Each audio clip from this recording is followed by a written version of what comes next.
Cogne is a charming Alpine village in the far northwest of Italy, way up in the corner where France and Switzerland meet in the shadows of two tall peaks, Mont Blanc and Zermatt.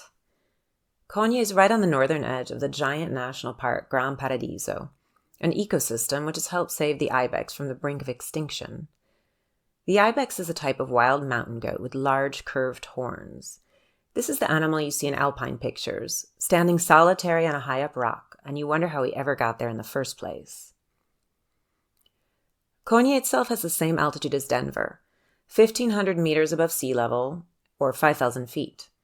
But here it feels higher than Denver, as everything in the Alps is at a lower altitude than the Rocky Mountains. Though most people think primarily of downhill skiing when they think of Zermatt or Mont Blanc, in reality, Cogne is well known for cross-country skiing, and you really feel immersed in nature if you ever have the opportunity to try the Nordic skiing circuit around Cogne or visit the Gran Paradiso National Park. But if you ask an Italian over 30 to tell you about Cogne, they most likely won't mention the cross-country skiing or the ibex or the alpine beauty. They will tell you about piccolo Samuele and that cold January morning 20 years ago when his mother killed him in his bed. This is the story of Samuele, known in Italy as il delitto di Cogne.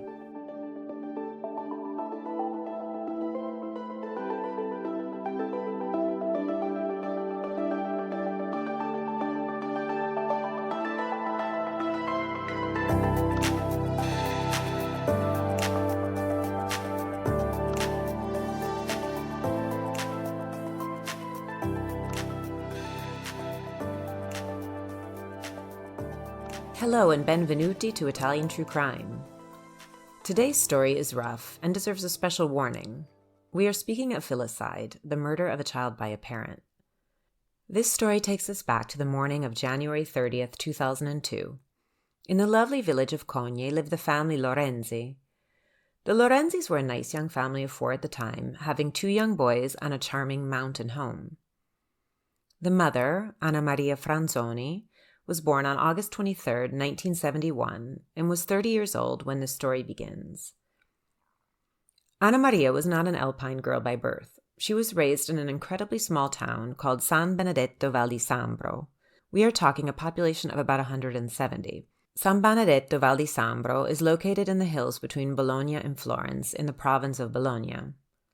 I have heard Italians say the people of Bologna are the friendliest of the Italians, but I am not sure that that can be said in this case.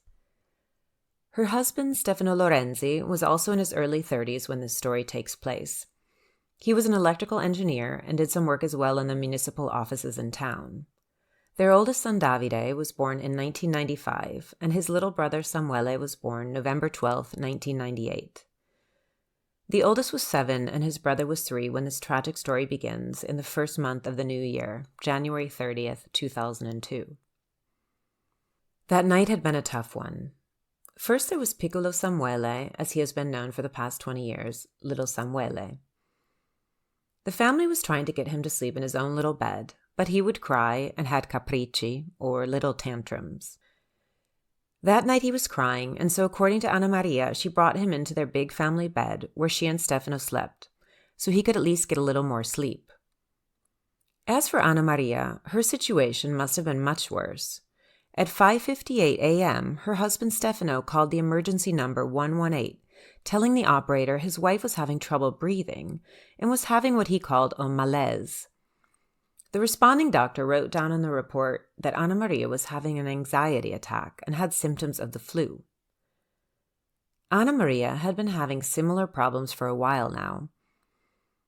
At least a year, if not the entire period since Samuele was born 3 years ago. She was having what seemed to be panic and anxiety attacks, and even at least one fainting episode. She was prescribed anti-anxiety medication and antidepressants.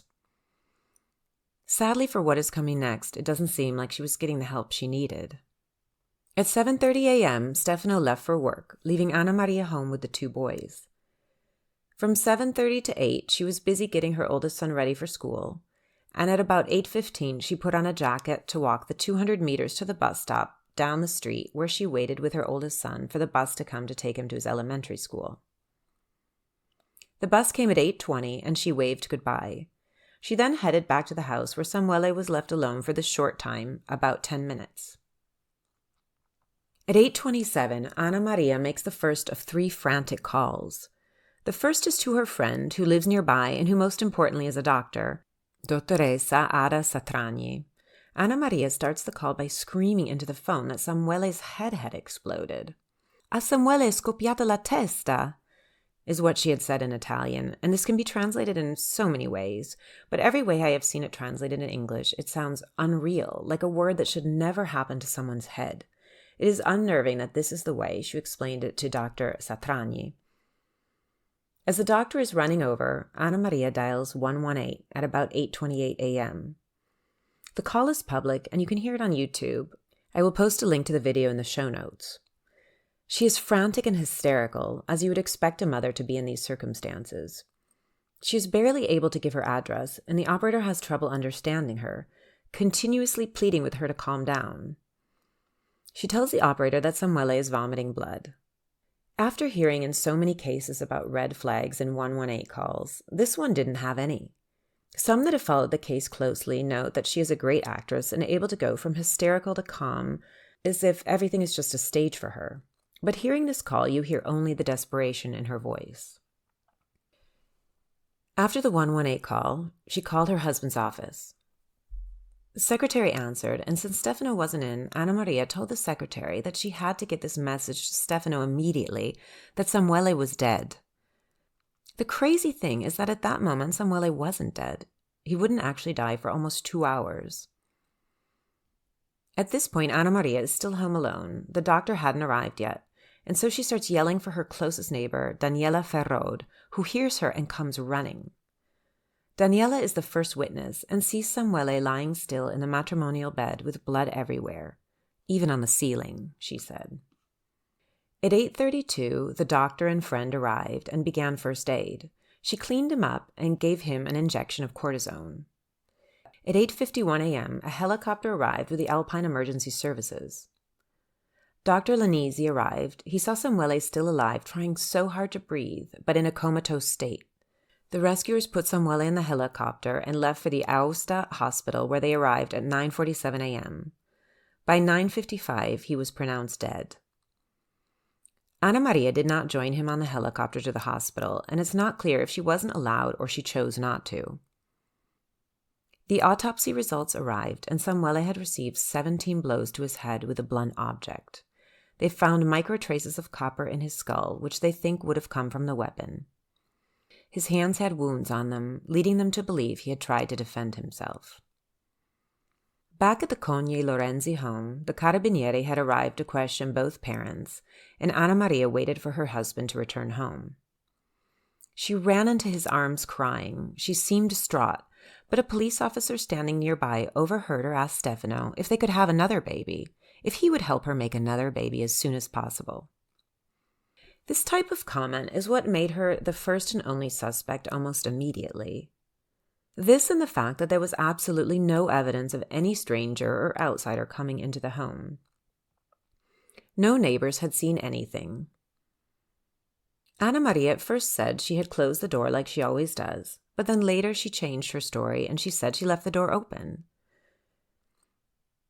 It just seemed impossible that someone had managed to come into the house completely unnoticed, kill a 3-year-old so violently, and leave.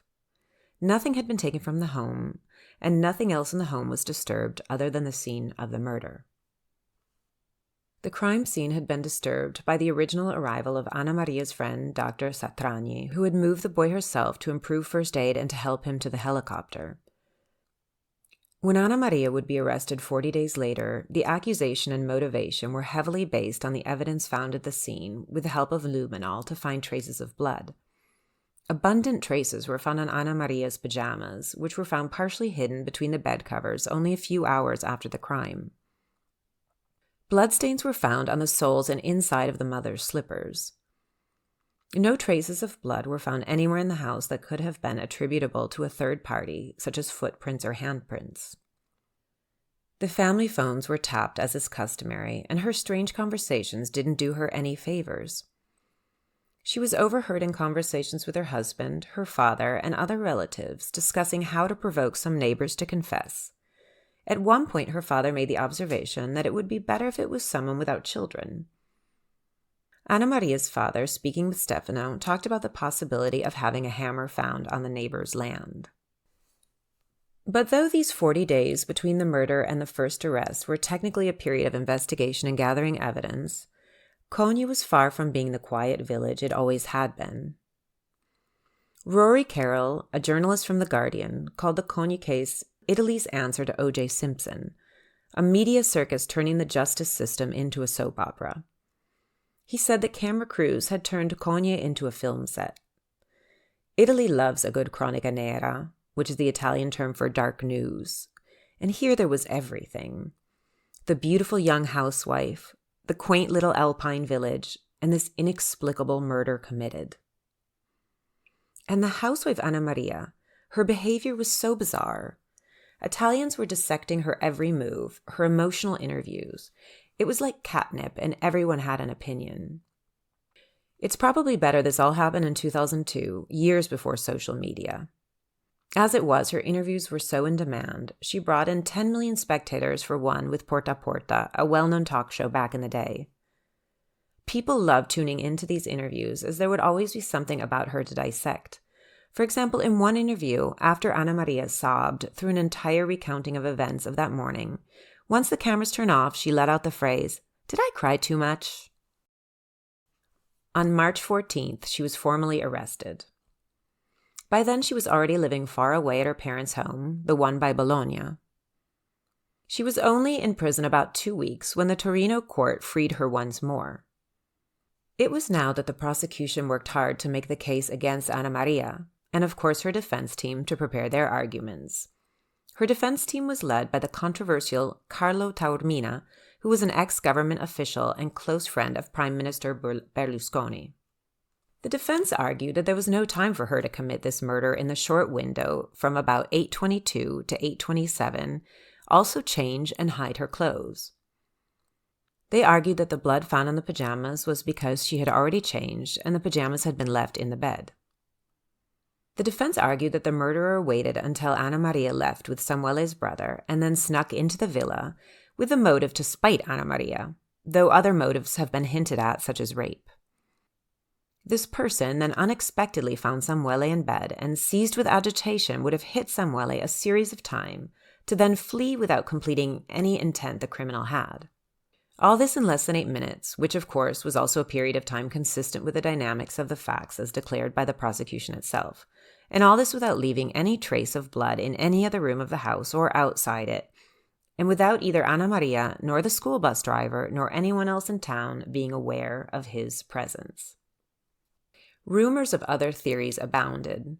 One member of the defense team said he was investigating the theory that the boy was the victim of Satanists, a group often linked to unsolved cases. Luckily, this never made it to court. Apart from the Satanists, it wasn't clear who would do this or why. Anna Maria and her family, all of whom stuck by her the entire time, began to put forth a version in which one of the neighbors was to blame. In July 2004, Anna Maria and Stefano lodged a complaint against a neighbor, Ulisse Guicciardas, indicating him as the real murderer. They spoke of his strange habits, such as always wearing sunglasses or wearing a toupee to hide his baldness. They attributed to him harassing intentions. They said that he harassed women. None of this had never been noticed by anyone else and had never been reported by Anna Maria or Stefano to the investigators, except when the complaint was presented. Ulisse was repeatedly questioned over the years, and he always provided the same version. He stated that he had been wakened around the time of the crime by a phone call from his father, who asked him to go to the village and open the family grocery store. He spent the whole morning working in his shop. This version and the related alibi were finally deemed reliable by the investigators at the end of the first trial. Luckily, eventually, the Lorenzis were investigated for slander against poor Ulisse.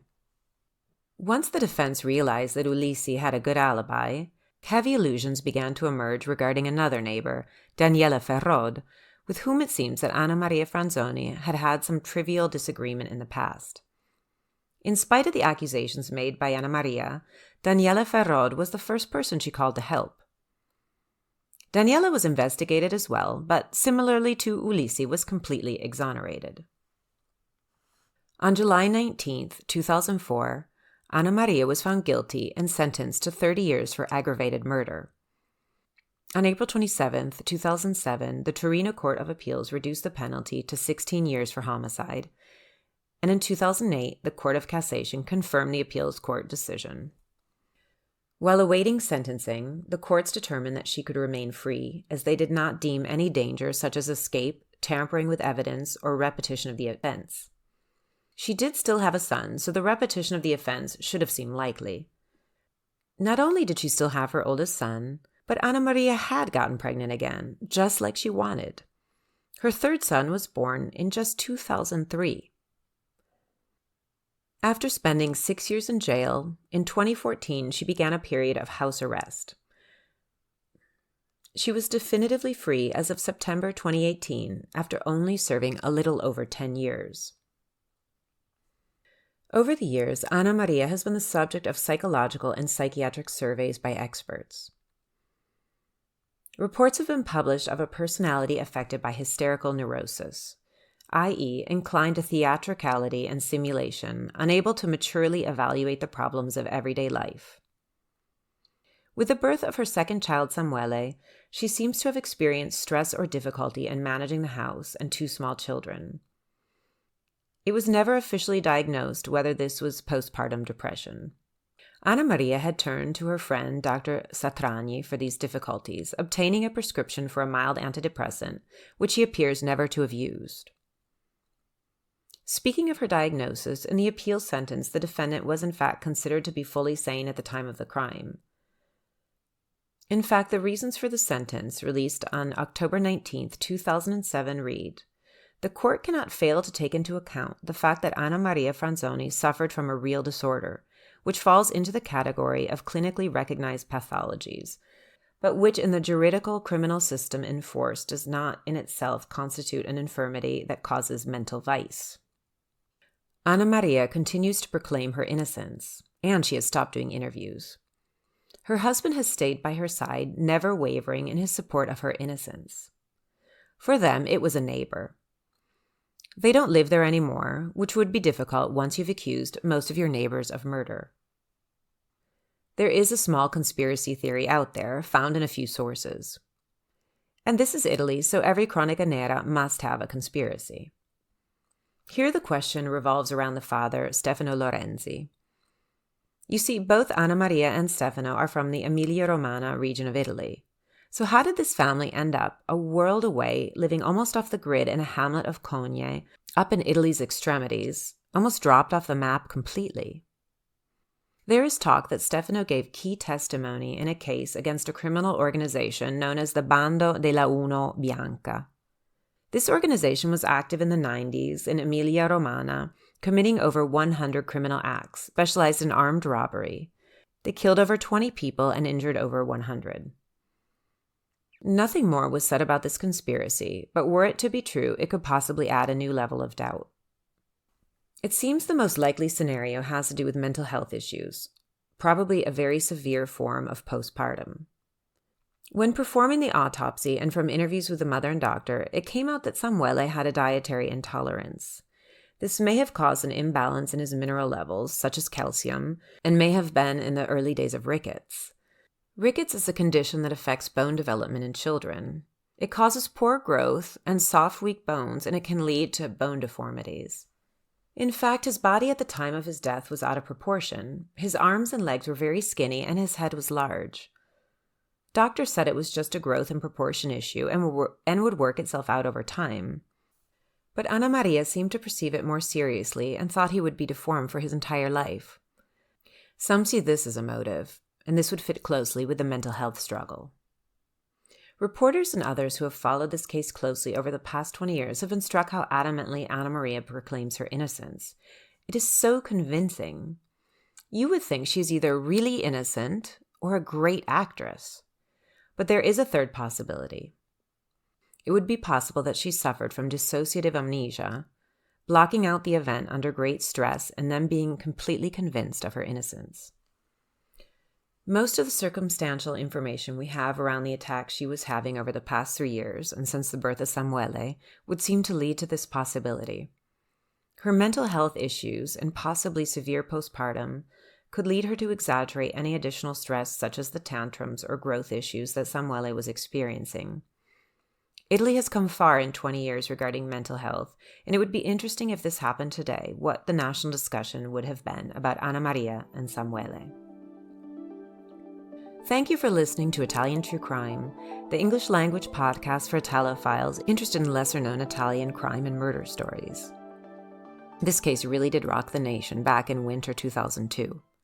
I can still remember the image of the house on television, played over and over, unable to imagine how such a home could have been the scene to such violence towards this little 3-year-old boy, piccolo Samuele.